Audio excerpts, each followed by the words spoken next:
हरे भरे जंगल में दो पुराने पेड़ खड़े थे।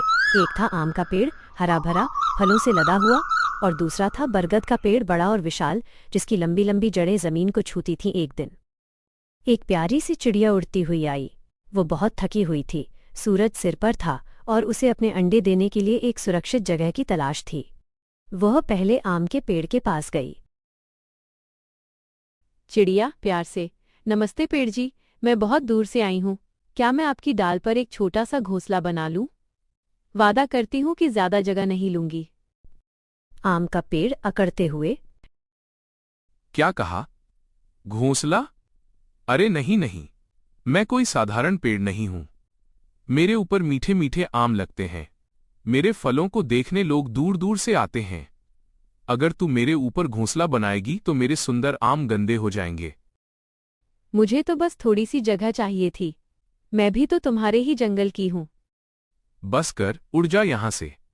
मेरे ऊपर बस फलों की शोभा जंचती है, ना कि तेरे जैसे चिड़ियों के घोंसले।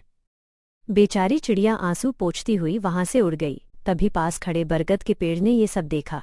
बरगद का पेड़ ममता भरे स्वर में, अरे चिड़िया बिटिया, कहाँ जा रही हो इतनी उदास होकर? चिड़िया, बरगद दादा, कोई मुझे जगह नहीं देता।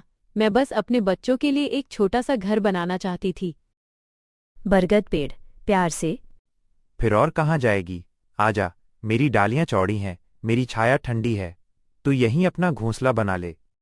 चिड़िया आंखों में चमक के साथ, सच में? तुम मुझे भगाओगे नहीं? बरगद पेड़ मुस्कुराते हुए, अरे नहीं रे, जो पेड़ किसी को आसरा देता है वही सच्चा बड़ा होता है। खुश होकर चिड़िया बरगद के पेड़ की डाल पर घोंसला बनाने लगी। गांव का नाम था सुखनंदनपुर और यहाँ के निवासी कोशिश करते थे कि वे खुश रहें। इसी गांव में आलोक अपनी पत्नी नैना, 2 बच्चों और पूरे परिवार के साथ सुख शांति से रहता था। सब कुछ ठीक था, बस पैसों की तंगी अक्सर परिवार की खुशियों पर हल्की सी छाया डाल देती थी। एक दिन आलोक अपने प्यारे बेटे टिंगू के साथ रोजमर्रा का सामान लेने बाजार आया। तभी टिंगू की नजरें बाजार की सबसे चमकीली दुकान पर टिकीं। टिंगू, पापा पापा देखिए, मुझे ये वाली मिठाई चाहिए। मैं इसे अभी यहीं खाऊंगा। नहीं मेरे लाल, ये मिठाई अच्छी नहीं है। क्यों नहीं है पापा? ये तो कितनी सुंदर लग रही है। देख मेरे राजा बेटा, ये जो रंग बिरंगी मुंबई मिठाई है ना, ये दुकान वाले अंकल इसे बासी घी से बनाते हैं। कल ही मैंने सुना था जो बच्चे इसे खाते हैं उनका पेट तुरंत खराब हो जाता है। फिर तुझे इंजेक्शन लगवाना पड़ेगा। तू मेरा अच्छा बच्चा है ना? चल, हम इससे भी अच्छी चीज घर पर जाकर खाएंगे। ठीक है पापा, अगर पेट खराब हो जाएगा तो नहीं खाऊंगा। बाप और बेटे दोनों के दिल में थोड़ी उदासी थी। आलोक के लिए ये सिर्फ मिठाई नहीं, अपने बच्चे की एक छोटी सी ख्वाहिश थी जिसे वो पूरा नहीं कर सका। घर पहुंचकर आलोक उदास मन से खाट पर बैठ जाता है। उसकी उदासी उसके चेहरे पर साफ झलकती है। अरे भाग्यवान, ये कैसी जिंदगी है? मैं अपने बच्चों की एक छोटी सी इच्छा भी पूरी नहीं कर सकता। भगवान ने हमें इतना गरीब क्यों बनाया नैना? देखिए जी, हिम्मत मत हारिए। पहले तो हम 2 ही थे, तब आपकी कमाई से घर का खर्च आराम से चल जाता था। पर अब हमारे 2 प्यारे बच्चे हैं और उनकी पढ़ाई लिखाई का खर्च और घर का खर्च दोनों ही बढ़ गया है। अब आपकी कमाई पर्याप्त नहीं हो रही है। क्यों ना आप रामू काका के साथ जंगल में पेड़ काटने जाएं? वह काम मुश्किल है पर उसमें कमाई ज्यादा है। तुम ठीक कहती हो नैना। मेरे बच्चों की खुशी के लिए मुझे कुछ और करना ही पड़ेगा। कल से मैं भी रामू काका के साथ जंगल में पेड़ काटने जाऊंगा। अगली सुबह आलोक जल्दी से उठा और रामू काका के यहाँ पहुंच गया। रामू काका उम्र में बड़े पर मेहनत में किसी से कम नहीं थे। वे अपने औजार तैयार कर रहे थे। अरे आलोक, तुम आ गए, बहुत बढ़िया। सुनो, आज हम बहुत अच्छी लकड़ी काटेंगे। जंगल में बहुत सारी लकड़ियां बारिश में खराब हो गई हैं। हम जो सबसे मजबूत और अच्छी होगी उसी को काटेंगे।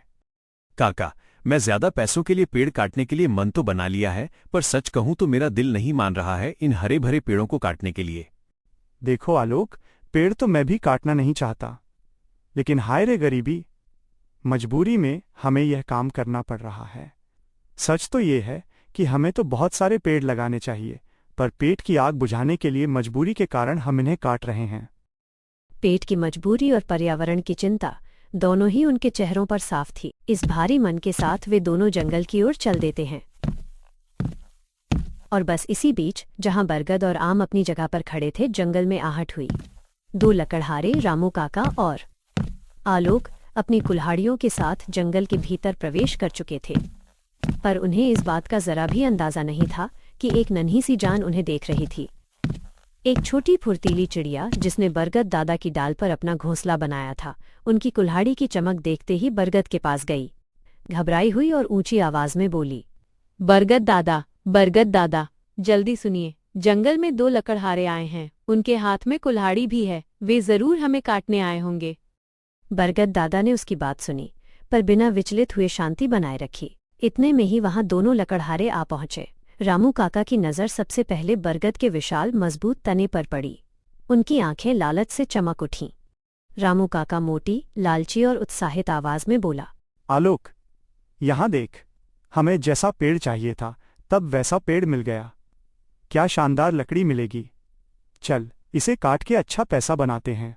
रामू काका ने जैसे ही अपनी कुल्हाड़ी पेड़ काटने के लिए हवा में उठाई, तभी रुको रामू काका, रुको, 1 मिनट रुकिए।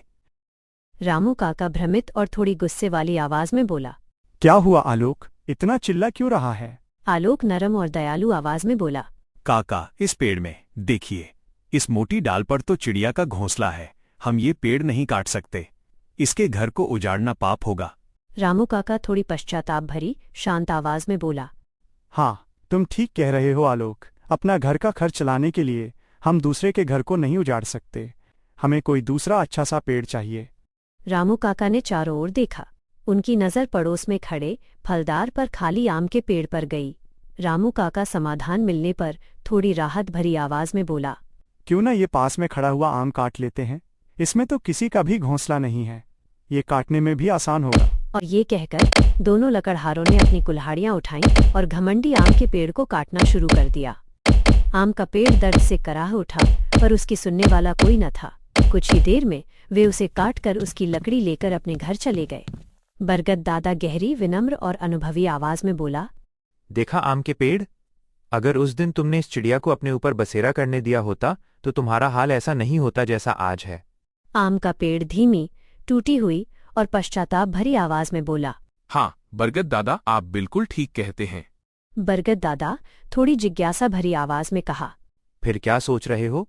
लेकिन बरगद दादा, अगर मैंने उनको अपने ऊपर घोंसला बनाने दिया होता तो ये लकड़हारा मुझे छोड़कर तुम्हें काट देते, तब तुम क्या करते। हाँ आम, तुम ठीक कह रहे हो, ये तुम्हारी जगह मुझे काटते, लेकिन मैं बरगद का पेड़ हूं। मेरा जीवन किसी एक डाल पर निर्भर नहीं है। अगर मेरी एक डाल काट दी जाती तो मेरी दूसरी लताएं और जड़ें फिर से आ जातीं। मैं जीवित रहता। मेरा फल मीठा नहीं है, पर मेरी छाया और मेरा आसरा बहुत मूल्यवान है।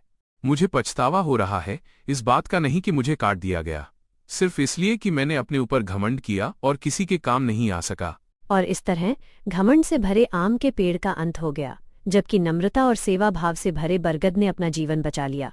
जीवन में हमें कभी भी अपने गुणों पर अहंकार नहीं करना चाहिए, क्योंकि नम्रता ही सबसे बड़ी सुरक्षा होती है। तो कैसी लगी आपको आज की ये कहानी? मुझे उम्मीद है कि आपको ये पसंद आई होगी। अगर आपको यह कहानी अच्छी लगी हो तो प्लीज़ इस वीडियो को लाइक करें। आपका एक लाइक मुझे ऐसी और कहानियाँ बनाने के लिए प्रेरित करता है। और ऐसी ही शानदार कहानियाँ और दिलचस्प वीडियोज़ रोज़ाना देखने के लिए मेरे चैनल को सब्सक्राइब करना न भूलें। सब्सक्राइब करने के बाद घंटी बेल आइकन को ज़रूर दबाएं, ताकि जब भी मैं कोई नई कहानी या वीडियो अपलोड करूं तो सबसे पहले नोटिफिकेशन आप तक पहुंचे। मिलते हैं नई कहानी के साथ। अपना ख्याल रखें और देखते रहें।